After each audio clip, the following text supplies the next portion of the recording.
전남과 광주가 대한민국에서 기본사회를 선도하고 있는 지역인 건 알고 계시죠? 예. 네.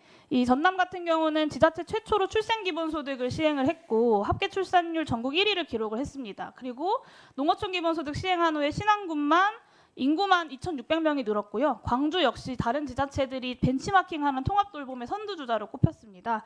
근데 예산 때문에 또 사보위 협의가 불투명해서 이런 사업 효과가 명백한 기본사회 정책들이 지역에서 지속 유지되거나 확대되기가 어려운 실정입니다. 그래서 전남 광주에서 이미 성과를 내고 있는 이 기본사회 정책들부터 정부가 제대로 지원해야 하고 그래야 기본사회 행정통합이 가능하다라는 당부를 좀 드립니다. 여러 법안들 중에 나와 있는 조항에 보면 기본사회 관련 정책을 적극적으로 지원할 수 있다, 추진할 수 있다 이렇게 되어 있는데요.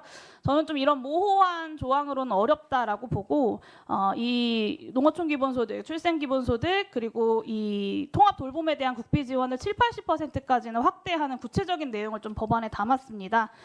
이 기본사회 정책이라고 하는 게 기본권을 지키는 정책이고 그만큼 국가의 책임이 막중할 수밖에 없고 국가의 책임 없이는 국민의 기본권도 지켜질 수 없는 것입니다. 그래서 윤호중 장관님께서도 국정감사 당시에 농어촌 기본소득 국비 늘리는 것에 대한 공감을 표하신 바가 있습니다.